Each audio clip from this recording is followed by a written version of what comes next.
we thought we were running the drystock enterprise fairly well, controlling grass as well as we could, getting the most out of grass, getting fairly early grazings and fairly late grazings, but the finances, they just weren't adding up at that stage. And when I was out in New Zealand as part of the farm management course, Dad, I suppose he must have been doing a good bit of thinking or planning on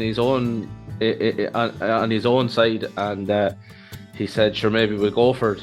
He was able to see the same as me. That I was looking to go farming, and there was a farm here, but the enterprise that we were running at that stage in the dry stock just wasn't viable as a two-person enterprise. Like, hello, I'm Emma-Louise Coffey, and you're welcome to the Dairy Edge, the Teagasc Dairy podcast. We're bringing you the latest information, insights, and opinion to improve dairy farm performance. On this week's episode, new entrant dairy farmer Liam Brophy talks through how he and his father Mark converted their family farm from dry stock to dairy and the successes and challenges they faced along the way. The farm at home, Emma-Louise, it was your normal dry stock farm around these areas. We were running between 60 and 70 suckler cows, bringing the calves to weaning stage and selling them then. And we also had a ewe flock of about 150 ewes, bringing everything to the factory. It was your standard enough farm.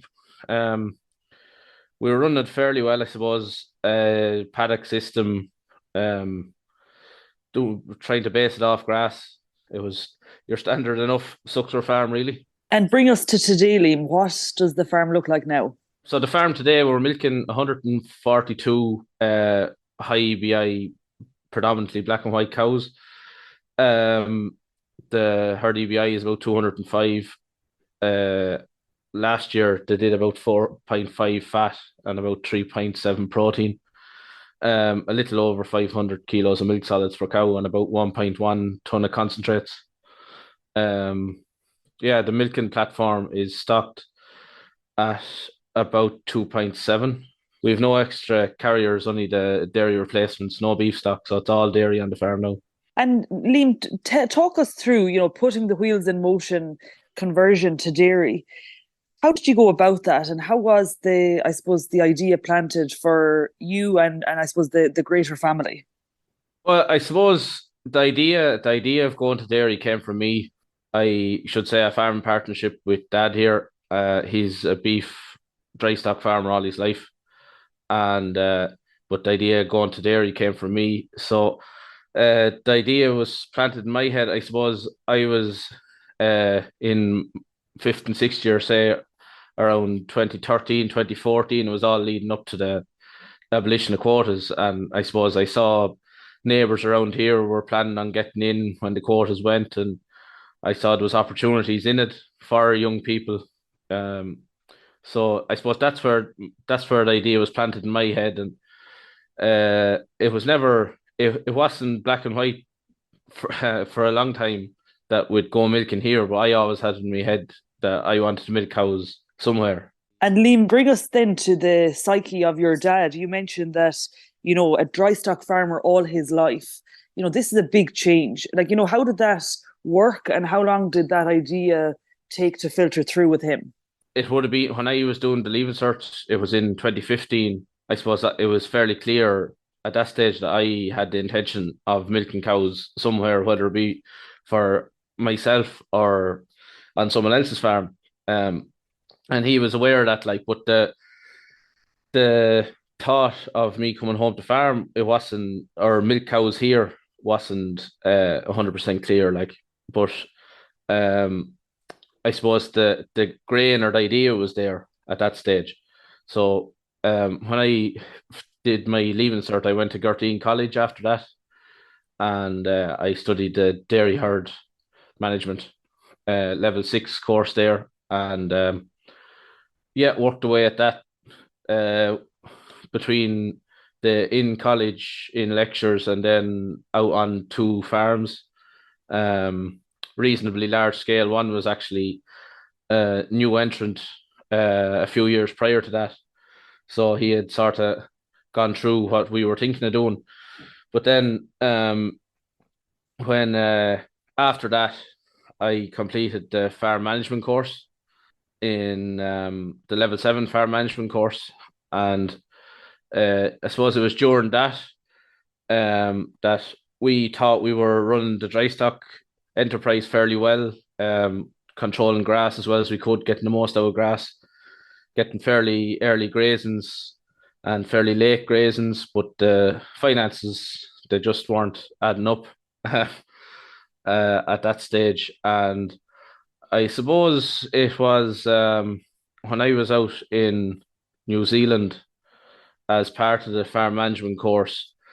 Dad, I suppose he must have been doing a good bit of thinking or planning his own on his own side, and he said, "Sure, maybe we'll go for it."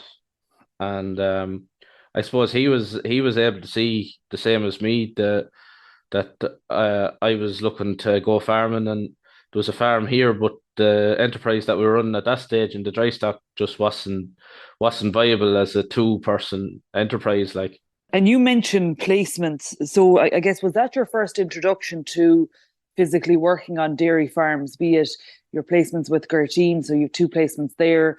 The farm management course, you took the option of going abroad. So again, you were exposed to three different farms from that course. yeah, I suppose working on dairy farms at any real level, it was, I had done a small bit of relief milking during my leaving cert year, but it was very, very small amount.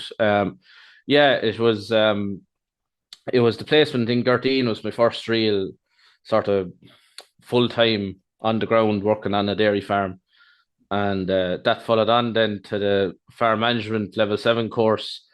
On my second year placement in Gurteen, there was two fellas on the farm that were either just after finishing the farm management course or were in their second year of the course. And I suppose they were just telling me what was going on in the course and what was available to them. And I suppose me not coming from a dairy background, I knew I had a lot to learn. So I thought I was getting the best of both worlds there. I'd be full time working on farm along with being exposed to research in Moorepark. And then, Liam, to put yourself in the boots of somebody who is not necessarily from a farm like yourself, who would have done the herd management course and led on to the farm management course. Are they looking at a management job, or is there a scope for them to maybe milk their own cows, or gain some ownership within a dairy farm business? Yeah, absolutely. There's massive scope, Emma-Louise. There's there's a good few friends of mine that went through the courses with me that didn't come from farms, but are now farming in their own right, either through share farming or land leasing. And I suppose there's a lot of them in farm management courses, but they're building themselves up. They're building up a herd while milking or while working on farms.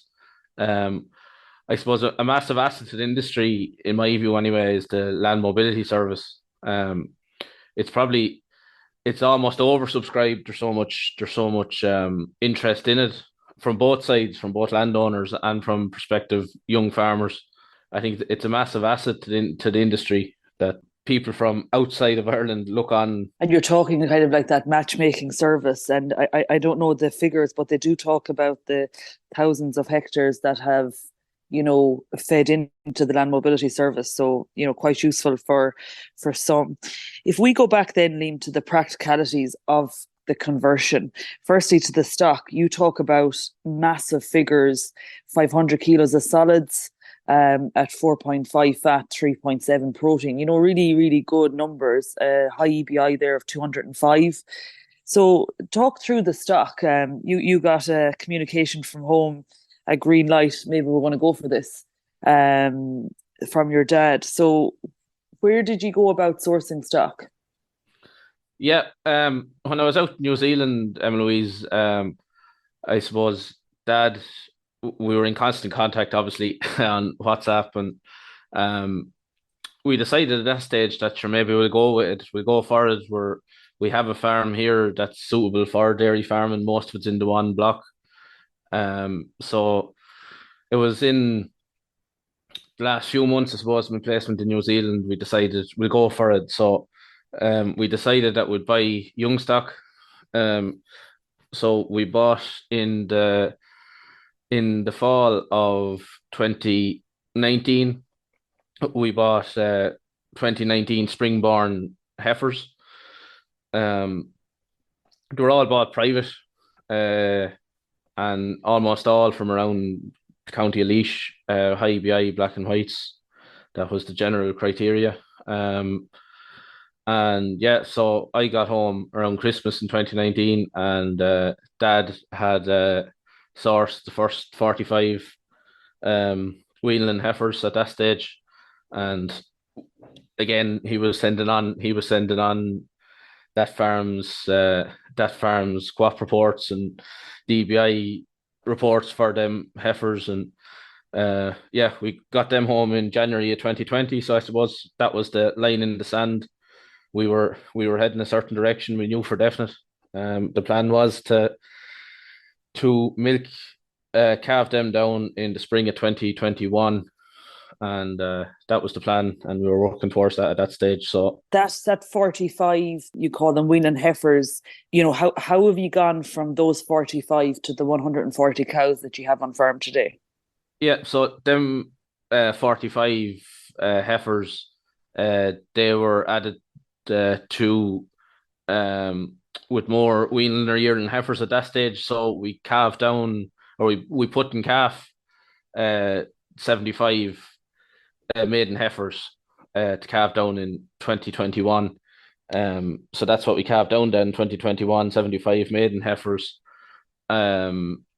We decided to go with maiden heifers as opposed to buying in cows from a health point of view, I suppose, more so than anything.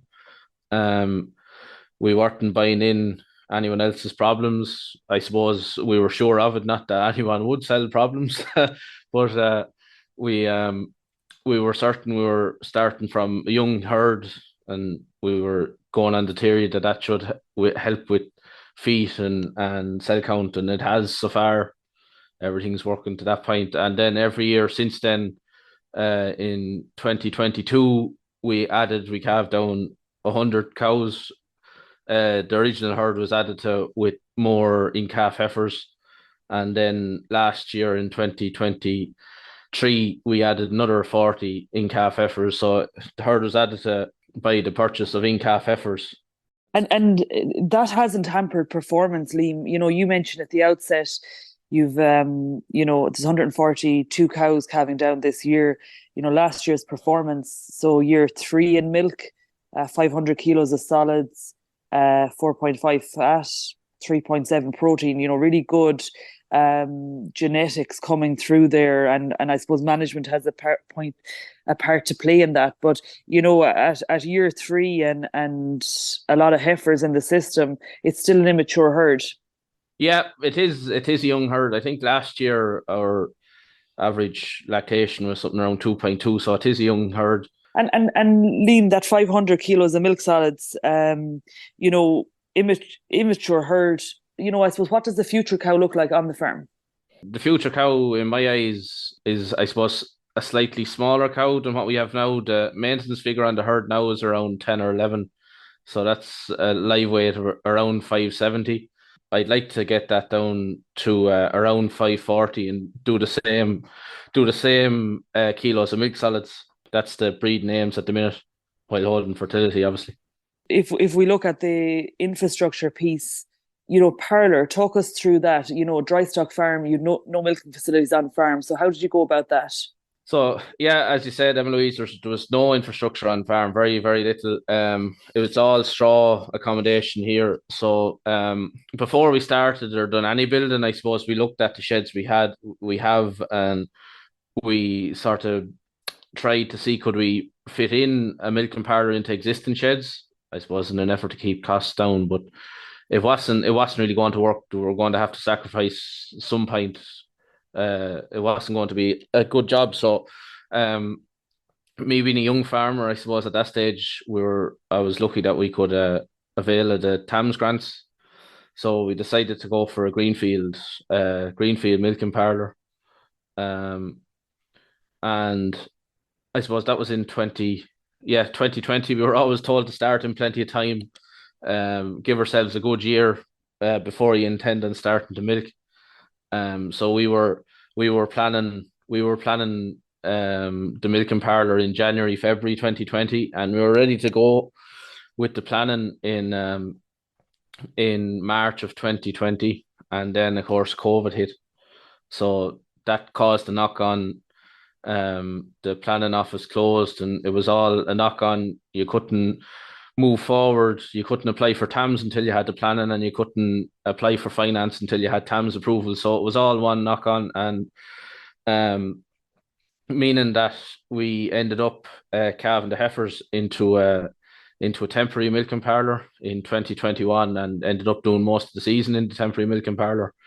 Um, but since then, anyway, and in November of 2021, we eventually got finished our parlour, permanent parlour, and we moved in. Um, so that was built. We also had to put in a road system and a water system.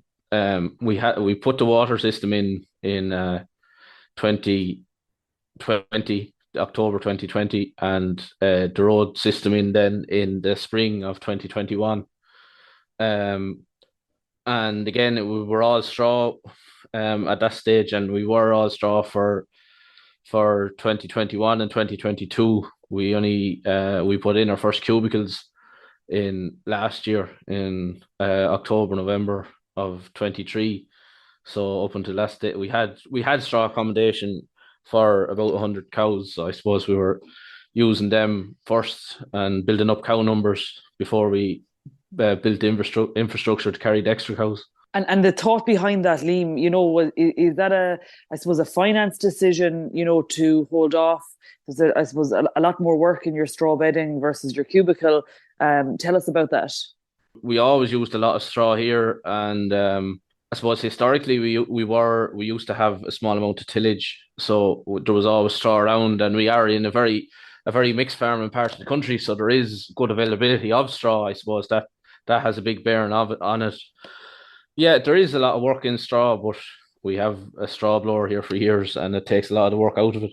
And Liam, take us then to you. You had some, I suppose, issues and headaches in relation to COVID, and I'm sure there's lots of people listening who, had the same hardships and couldn't get the milking parlour built. But was there a huge sense of achievement when the first milk started flowing from the heifers that had calved down, or the first milk check came in the door? Looking back, there was a massive sense of achievement, I suppose. Yeah, the first collection, it was a massive move for the farm. I suppose it was nearly a bigger thing for Dad than me. I was used to working on dairy farms and seeing milk going out the gate, like it was just another day almost to a point. Like, but I'd say it was a bigger thing for Dad. He was always selling stock, dry stock, but now there was milk going off the farm, so it was a massive line in the sand, I suppose. But at the time, I'd say it was in February. It's the same as every spring calf and dairy farm. That was done. We're in a temporary milking parlour. It was a manual wash. We had to figure out how to wash the bulk tank at that stage and move on to the next job. Yeah, I guess maybe not so much time to reflect at that point. To move on then, Liam, talk us through getting outside the farm gate. You're young. There's a lot going on. There's 140 cows or so there. You're working in partnership with your dad. Things are busy, and we can all find things to do to fill our time. But is there an opportunity for you to get off farm? Yeah, there is. Yeah. As I said previously, there I'm in a discussion group, a leash-based discussion group, and I'm in a national discussion group with young farmers as well. Um, they're very important in my calendar anyway. You're getting out and you're meeting people that are in the same situation, dealing with the same problems. Like, and it's getting off farm even at the busy times. I feel is very important, and then I suppose slightly away from farming, but only slightly. I'm fairly heavily involved in Macra. Um, I'm a member of Portlaoise Mockra Club here, and yeah, fairly busy at that. I'm Laois County Chair at the minute, and I'm on the National Ag Affairs Committee. So I have plenty of things going on outside the farm, and I'm not going to get bored anyway. You mentioned, the people you're meeting are dealing with the same problems that you have, and I guess it doesn't necessarily build when you feel it's not just you, I guess. If we look then at the journey over the last number of years, so it's 2020, there was replacement heifers put in calf on the farm. The milk started flowing in the spring of 2021. You're in year 4 now, Liam. If you were to look back, is there anything you would have done differently along the conversion process? Looking in hindsight, I suppose we would have started planning earlier, but that was down to COVID, I suppose, is the problem there. But no one saw that coming. So I suppose all you can really do is control the controllables to a point. Like give yourself plenty of time. If you think you're starting to plan, if you think you're giving yourself plenty of time to plan or look for stock, start earlier. If it's sitting there waiting, if the milking parlour was sitting there waiting for a month or two, sure, what's the problem? It'll be there like when you start. It's an interesting one, Liam. Control the controllables. The COVID thing, I suppose, was completely out of your control, and things that you did do along that timeline were things like your roads and your water, which are essentials and important to get the thing started. I think it's an interesting way you articulated your education, Liam, and you mentioned 5 different farms that you worked on across a 4-year period, through the dairy herd management course and then the farm manager course. And I suppose it's important that we lean on these people, when we have difficulties or we're thinking of making changes, because I think dairy farmers in general in Ireland are incredibly generous with their time, and for somebody like you in the early stages of your career, there's a lot to learn from them, and people are so generous to share. Thank you, Liam. Thanks, Emma-Louise. Thanks very much. That's it for this week's episode of the Dairy Edge podcast, and my thanks to Liam Brophy for joining me on this week's show. Don't forget to rate, review, and listen on Apple, Spotify, or wherever you get your podcasts. And for more information, go to the Teagasc website at teagasc.ie. I'm Emma-Louise Coffey, and join us next time for your Dairy Edge.